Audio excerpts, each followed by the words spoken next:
ওম অখণ্ড সংহিতা বা অখণ্ড মণ্ডলেশ্বর শ্রী শ্রীমৎ স্বামী স্বরূপানন্দ পরমহংসদেবের উপদেশ বাণী অষ্টম খণ্ড হইতে পাঠ। পৃষ্ঠা সংখ্যা 371।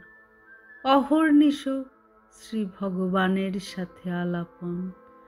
গদাধর বাবুর সহধর্মিণী শ্রীযুক্তা সরলা দেবীর জিজ্ঞাসার উত্তরে শ্রী শ্রী বাবামণি বলিলেন, ভগবানকে অনেক দূরের লোক বলে কেন মা মনে করতে যাও? তিনি যে তোমার কাছে কাছেই আছেন, সর্বদা যে তোমার সাথে সাথেই থাকেন। নিঃশ্বাসে প্রশ্বাসে তুমি নিয়ত তাঁর সাথে প্রাণের ভাষায় কথা কও, তিনি তোমার সাথে তাঁর প্রাণের ভাষায় কথা কন। একটু লক্ষ্য করলেই তো তাঁর এই সুমধুর আলাপন তুমি শুনতে পাবে।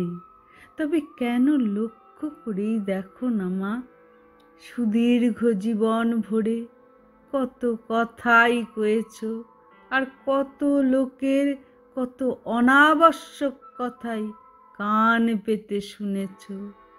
এখন কান পেতে তাঁর কথা শোনো, এখন প্রাণ খুলে তাঁকে কথা শোনাও। যত বাক্য সব জানো বেদমন্ত্র ধ্বনি, যত দুঃখ সব জানো আনন্দের খনি। হরি ওম।